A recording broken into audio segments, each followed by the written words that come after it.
Social media can negatively affect our lives, and we need to make a change in order to help us. To establish credibility on this topic, I myself have firsthand experience of the negative impacts of social media, but I also have been researching this topic for quite some time now, so I do feel like I have a good knowledge of the topic. First off, we need to establish why social media is causing a problem in our lives. Primarily, it is due to it affecting our mental health. In Dina Burkowski's Consistency, the New Media, and Future Generation, in this article, she claims that social media causes an increased amount of stress, anxiety, depression, eating disorder, and suicidal thoughts. And Rosie Jean Marks and her colleagues' article, Pursuit of Wellness, Social Media, Body Image, and Eating Disorder, she highlights how Instagram can cause an increase of um, eating disorder and stress and bad thoughts. And the hashtag, or luckily, the hashtag Thinspiration has been banned from Instagram, but that has caused the hashtag Fitspiration to flourish. Fitspiration is the combination of Thinspiration, but with an athletic twist. So people are feeling like they need to have a thin, athletic figure type, but in the reality, not everyone's body types are meant to be like that. This can cause people to compare their bodies and lifestyle choices to others, which can ultimately cause people to develop an eating disorder. Amy Urban's Teenagers, Social Screens, and Social Media, a narrative review of reviews and key studies, notes that the correlation between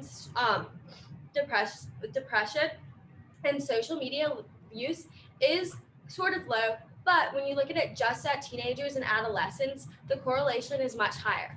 It's important to look at this correlation of a specific age group because teenagers are the primary users of social media and contribute a lot to the toxic world of social media. And Brian Prickman's The Use of Social Media Platforms and Symptoms of Anxiety and Depression, he notes that depression is being caused at a higher rate because we are ultimately comparing ourselves to others. Amy Radboudic's article, Depressed Adolescents, Positive and Negative Use of Social Media, notes that one of her individuals that she spoke with notes that who already has depression, notes that while on Instagram, she sees herself becoming more depressed when looking at people having a fun and exciting time while they are not. This is causing a spiral in already people who are struggling with mental health. Now that I've shown you the problems that social media can cause, it's important to look at the solutions. Some of these solutions I myself have used, but I also do believe they will overall help us break away from the negative world of social media. First off, it's important to limit your screen time when using social media. To do this, you can go into the settings on your phone and setting a time limit for Instagram only being, say, 1 hour a day. Next, and most importantly, it's important to look about how you monitor your own use of social media. For example, I personally don't really like to follow many fashion and travel influencers on Instagram because I see myself comparing myself to them.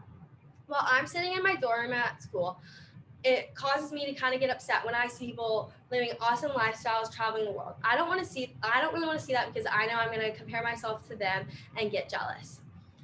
Finally, the most extreme solution is removing yourself off social media. This can either be long-term or short-term effect by doing it just for a couple weeks or removing yourself entirely off social media.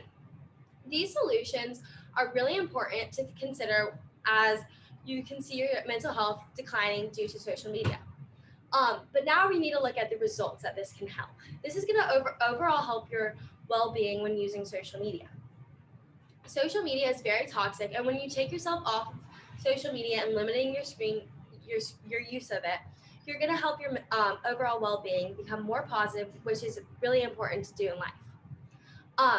As a result, you're going to be a much more positive and enjoyable person to be around in in-person interactions. Now that I've shown you the results, I want you as an audience member to think about your own use of social media. Do you find yourself using social media as a more of a positive or negative thing? If you've answered negative, think about how one of my 3 solutions can help you become, um, you can implement into your social use of social media in order to become a more positive and happier person. Happiness is a key in our key aspect in life, and social media is taking away that from us. We must make a change, and I believe that through my solution, you'll be able to see that result. Thank you.